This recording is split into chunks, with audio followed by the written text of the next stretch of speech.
திமுக அதிமுக ரெண்டு பேரும் திட்டமிட்டு காங்கிரஸையும் பாஜகவையும் கட்டம் கட்டி இருக்கிறார்களா அப்படிங்கிற செய்தி இப்போது பேசுபொருளாக மாறி இருக்கிறது. தமிழ்நாடு தேர்தலில் குறிப்பாக ரெண்டு திராவிட கட்சிகளுக்கும் ரெண்டு தேசிய கட்சிகள் கொடுத்த கொடைச்சலுக்கு ஒரு வழியா பழிவாங்கக்கூடிய இடத்திற்கு பழிவாங்கும் படலத்திற்கு தொகுதிகள் எண்ணிக்கையில் அவர்கள் ஒரு சம்பவம் செஞ்சுருக்காங்களாங்கிறது தான் சமூக வலைதளம் முழுக்க அரசியல் விமர்சகர்கள் மத்தியிலும் பேசுபொருள்.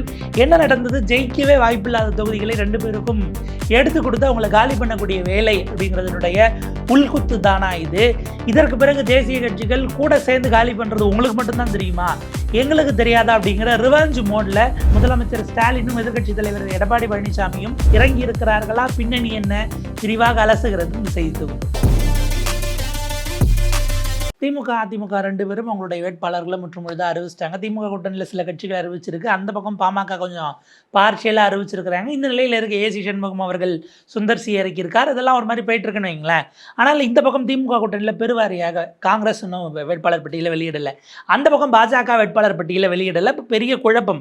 ரெண்டு பேருமே இந்த தொகுதிகளில் யாரை இறக்குறதுன்னுட்டு கொடுத்த தொகுதியே நமக்கு ஏமாற்றிட்டாங்க, இதில் ஜெயிக்க முடியாது அப்படின்னுட்டு பல வகையிலான குழப்பங்களோடு டெல்லிக்கு பஞ்சாயத்தை கொண்டு போயிருக்கிறார்கள். இதை ஒரு பக்கம் வச்சோம்னா ரெண்டு பேருடைய மூவ் எப்படி இருக்குன்னு பாருங்க. அதாவது பரம எதிரிகளாக இருக்கிறவங்களுக்கு கூட இப்படி செய்வாங்களான்னு தெரியல.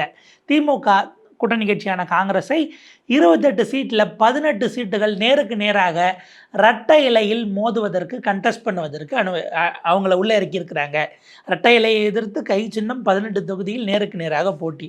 எடப்பாடி பழனிசாமி அவர்கள் சும்மாவா? அவரும் அதே மாதிரி பாஜகவுக்கு கொடுக்கப்பட்ட 27 தொகுதிகளில் 18 சீட்டுகள் உதயசூரியனை எதிர்த்து நேரடியாக களம் காண்கிறார்கள். இதில் சிட்டிங் அமைச்சர்கள் 3 பேர் உட்பட அந்த இடத்துல எல்லாம் வெயிட்டான கேண்டிடேட்ஸாக இருக்கக்கூடிய சீட்டை அங்கே தள்ளி விட்டுருக்குறாங்கங்கிறதையும் பார்க்கணும். அப்போ திமுக அதிமுகவும் நம்ம ஏமாந்துட்டோம் அப்படிங்கிற மாதிரி பார்த்துக்கிட்டு இருக்கிறாங்க.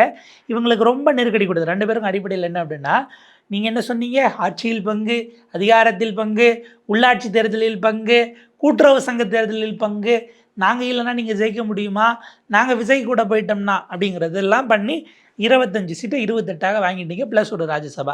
அந்த பக்கம் இப்போ வரைக்கும் என்டிஏ ஆட்சி. நேற்றைக்கு அமித்ஷா சொல்லுகிறார் எடப்பாடி தான் பெரிய அண்ணன், அவர் தான் பிக் பிரதர்னு. இதை முதல்ல இல்லை நீங்கள் சொல்லியிருந்திருக்கணும். சொல்லியிருந்தால் தொகுதி பங்கீட்டெலாம் பிரித்து கொடுத்த பிறகு தான் தெரியுமா அப்படிங்கிற கேள்வி இருக்குது.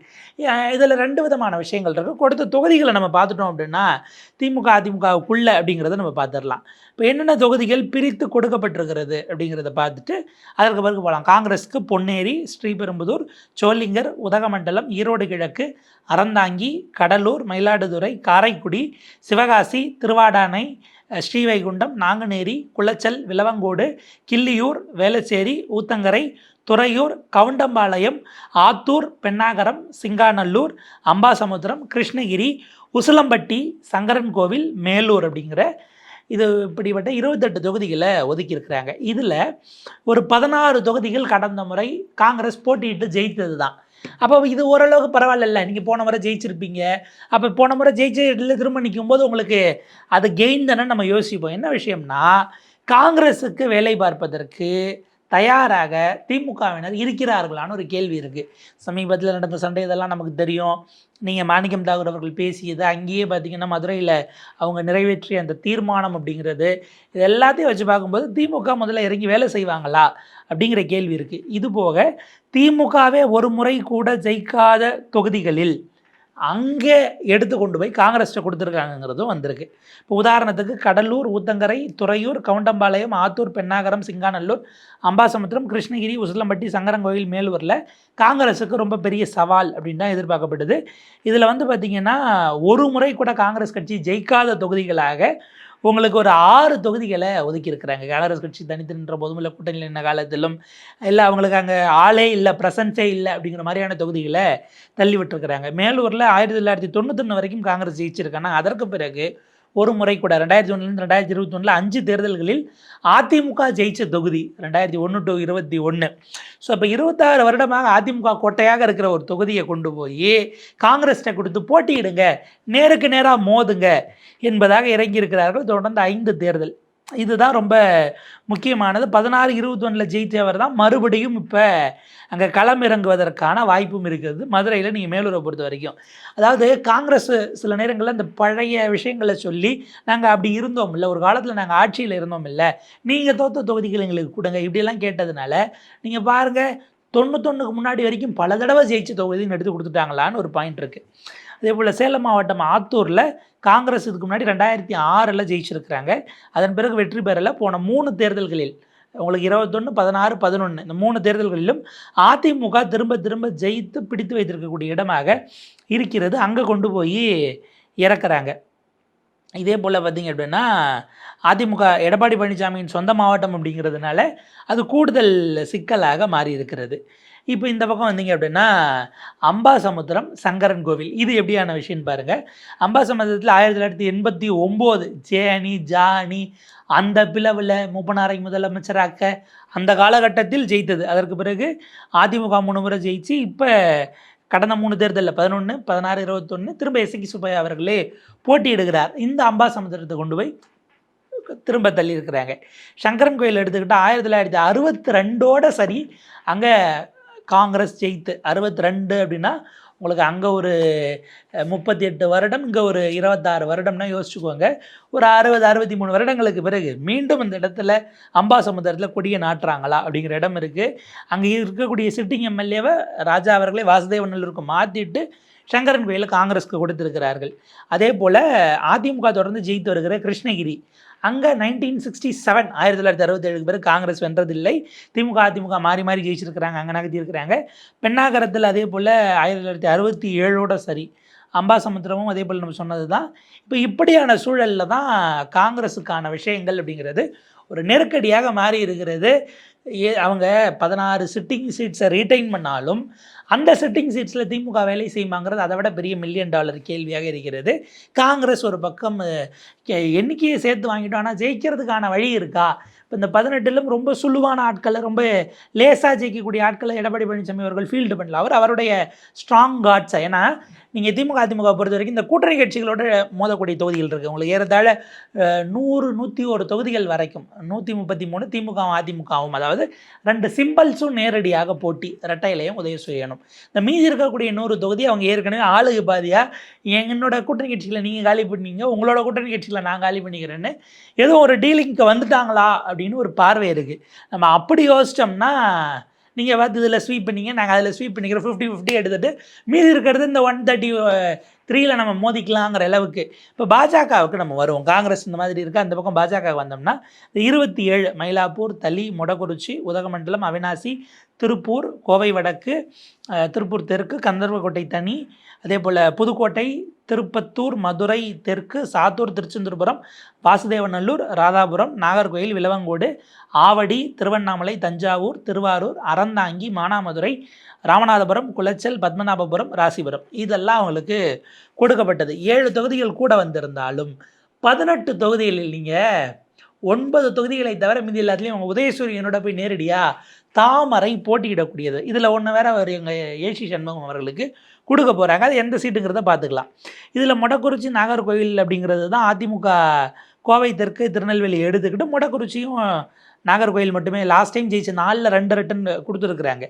அப்போ சென்னையிலும் கோவையிலும் பலமாக இருந்தாலும் இங்கே 1 மயிலாப்பூர் மட்டும், கோவையில் கோவை வடக்கை மட்டும் கொடுத்துட்டு பாஜக நீங்கள் ஸ்ட்ராங்கான இடமா அங்கே நாங்கள் நின்றுக்கிறோம், நாங்கள் ஸ்ட்ராங்காக இருக்கிற சவுத்தில் நீங்கள் போய் நில்லுங்க அப்படின்ற மாதிரி உள்ளே இறக்கி விட்டுருக்குறாங்க.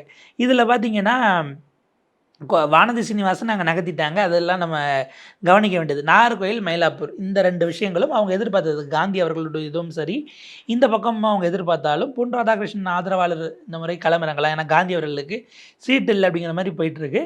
இந்த 18 தொகுதிகளை அவங்க எப்படி எதுக்க போகிறாங்க அப்படிங்கிறது தான் அவங்க கூட்டணிக்குள்ளே ஒரு மிக முக்கியமான கேள்வியாக மாறி இருக்கிறது. கன்னியாகுமரியில் குளச்சல், பத்மநாபபுரம், விளவங்கோடு, நாகர்கோவில் பாஜகவுக்குன்னா இல்லை பாஜக சந்தோஷப்பட முடியுமா? ஏன்னா கடந்த முறை கன்னியாகுமரியில் 2024 தேர்தலில் அதிமுகவுக்கு டெபாசிட் போனது.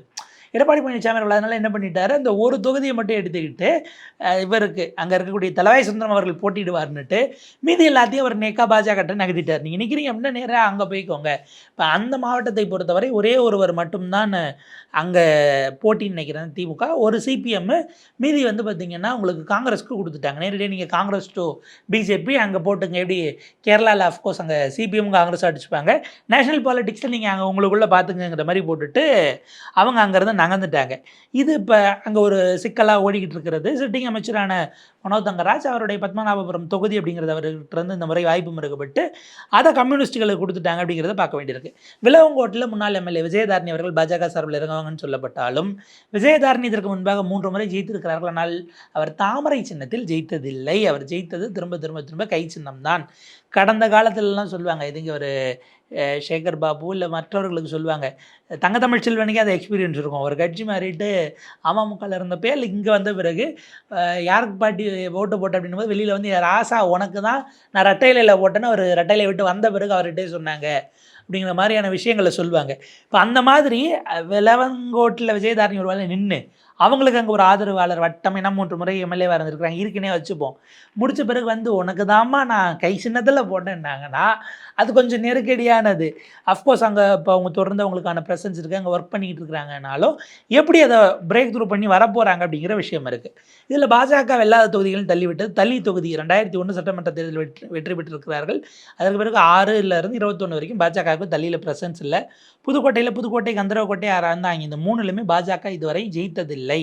அதே போல் மானாமதுரை, மதுரை தெற்கு, ராமநாதபுரம், ராதாபுரம், வாசுதேவநல்லூர்லேயும் இதுக்கு முன்னாடி அவங்களுக்கான ப்ரெசன்ஸோ வெற்றியோ அப்படி இல்லைங்கிறதுனால பாஜக மறுபடியும் அவங்க, அதாவது நம்ம இது வரைக்கும் ஜெயிக்கல, ஒருவேளை கூட்டணி கட்சி நம்ம ஆதரவு கொடுத்துருந்தோம் அப்படின்னாலும் அவங்க ஜெயிக்கிற அளவுக்கான ஓட்டு நம்ம டிரான்ஸ்ஃபர் பண்ணணுமாங்கிற கேள்வி இருக்குது. கட்சிக்கான ப்ரெசன்ஸ் இல்லாததும் ஒரு மிகப்பெரிய சிக்கலாக மாறி இருக்கிறது.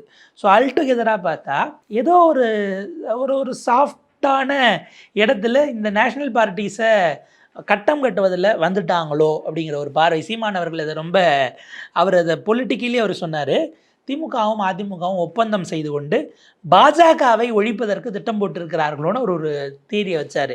அவங்கள வந்து நான் வந்து எதிர்த்து நிற்கிறேன், நீங்கள் கூட சேர்த்து சீட்டை குறைச்சி கொடுத்து எனக்கு ஸ்ட்ராங்கான இடமா நீங்கள் இறக்கி தள்ளி விடுங்க, நம்ம அவங்கள முடிச்சிடலாம், அதாவது அரசியல் ரீதியிலாக அவங்களுடைய கணக்கை முடிச்சிடலாங்கிற மாதிரி எதுவும் ஒரு டீலிங்குள்ளே போயிட்டாங்களாங்கிற மாதிரி சீமான் அவர்கள் ஒரு கேள்வி எழுப்பினார். இதில் எனக்கு என்னமோ பாஜக ஒருவேளை இருந்தால் அது காங்கிரஸையும் உள்ளே சேர்த்து தான் 2 பேரும் முடிவுக்கு வந்திருக்கிறார்களோ அப்படிங்கிற பாயிண்ட் இருக்குது. ஏன்னா உங்களுக்கு நேரடியாக சூரியன் ரெட்டையில் போகும்போது அதுக்கான அந்த டஃப்ங்கிறது ரொம்ப நல்லா நெக் டு நெக் போகும். இன்னொரு திசையில் யோசிக்கும்போது கூட்டணி கட்சியிலாம் இறங்கி வேலை பார்க்கக்கூடிய வேலையை திமுக காரர்களும் செய்வார்கள், அதிமுக காரர்களும் செய்வார்கள். அப்படிங்கிறதுனால கூட்டணி கட்சிகள் உள்ளபடியே பெரும் குழப்பத்தில் தான் இருக்கிறார்கள். திமுக காரர்கள் வேலை செய்கிறதையும் கூட பகச்சிக்கிட்டு இப்போ இந்த பக்கம் ஓடிக்கிட்டு இருக்கிறத பார்க்குறோம். இதற்கு நடுவில் பல இடங்களில் போராட்டத்தும் அதே போல் வந்தீங்கன்னா எங்களுக்கு இந்த சீட்டை கொடுக்கணும், இந்த இடத்துல நாங்கள் தான் நிற்கணும்னு அதிமுக ஒதுக்கிய இடத்தில் பாஜகவுக்கு ஒதுக்கிய இடத்தில் அதிமுகவினர் இப்படியான விஷயங்களும் ஓடிக்கிட்டு இருக்கு. 2 தலைவர்களும் இப்போது டெல்லிக்கு நகரக்கூடிய இடத்தில் இருக்கிறார்கள். செல்வபிறந்தை அவர்கள் அந்த ஃபைனல் கேண்டிடேட் லிஸ்ட்டு டெல்லியில் பெரிய அளவுக்கு அதிருப்தி, வாங்கின சீட்டுகள்லையும் சிக்கல் இருக்குது. ஜோதிமணி அவர்கள் அது வெளிப்படையாகவே சொன்னாங்க. பிரவீன் சக்கரவர்த்தி ஒரு கார்ட்டூன் எல்லாம் போட்டார். இதெல்லாம் தாண்டி இந்த சிக்கல்ங்கிறது வெடித்து டெல்லிக்கு பஞ்சாயத்துக்கு போயிருக்கிறது.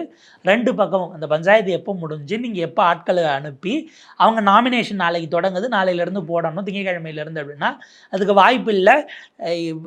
கடந்த முறை இவங்க வந்து பார்த்திங்கன்னா பீகாரில் செய்ததை போல இப்போது புதுச்சேரியில் செய்ததை போல ஒரு குழப்பத்தை காங்கிரஸ் திமுகவிடம் இந்த முறை அந்த நெருக்கடி செய்ய முடியாது. ஏன்னா அவங்க சீட் வரைக்கும் அவங்க இதாக இருக்காங்க. ஆனால் அந்த மீதி 28 ரொம்ப இழுத்திங்கன்னா திமுகவே போட்டி கேண்டிடேட்டை போட்டுட்டு வாபஸ் வாங்காமல் போகிற ஆப்ஷனையும் கையில் எடுக்க வாய்ப்பு இருக்கிறது. அப்படி வந்துச்சு அப்படின்னா பாண்டிச்சேரியில் நீங்கள் கொடுத்த உங்களுடைய மருந்தை உங்களுக்கே திரும்ப கொடுக்கக்கூடிய ஒரு அதிர்ச்சி வைத்தியத்திற்கும் திமுக தயாராகலாம் என்பதாகத்தான் பார்க்க வேண்டியிருக்கிறது. எடப்பாடி பழனிசாமி அவருடைய பிரச்சாரம் போயிட்டுருக்கிறது. ஸ்டாலின் அவர்கள் நாளையிலிருந்து தொடங்குறார் அப்படிங்கிறாங்க. ஸோ ஒட்டுமொத்தமாக திமுக அதிமுக எலெக்ஷனுக்கான அந்த மிஷினரியில் ஃபுல் ஃப்ளெஜ்டாக போர் முரசை அறிவித்து விட்டு கிளம்பி விட்டார்கள். காங்கிரஸ் பாஜக அவங்க என்ன ஆக போகிறார்கள், எப்படி எதிர்கொள்ள போகிறார்கள், திராவிட கட்சிகளுடைய இந்த வியூகம் அப்படிங்கிறது ராஜதந்திரமாக பார்க்க வேண்டியிருக்கா, இல்லை ஒருவேளை அவங்க நம்ப வச்சு ஏமாத்திட்டாங்க அப்படின்னா அதுதான் அரசியல் பாஸ் அப்படிங்கிற மாதிரி இந்த தரப்பில் சொல்கிறாங்க. இதனுடைய நீட்சி, என்னுடைய சுவாரஸ்யங்கள் அடுத்தடுத்து எப்படி போகுதுங்கிறத பொறுத்து வேறொரு காணொலியில் விரிவாக சிந்திக்கலாம்.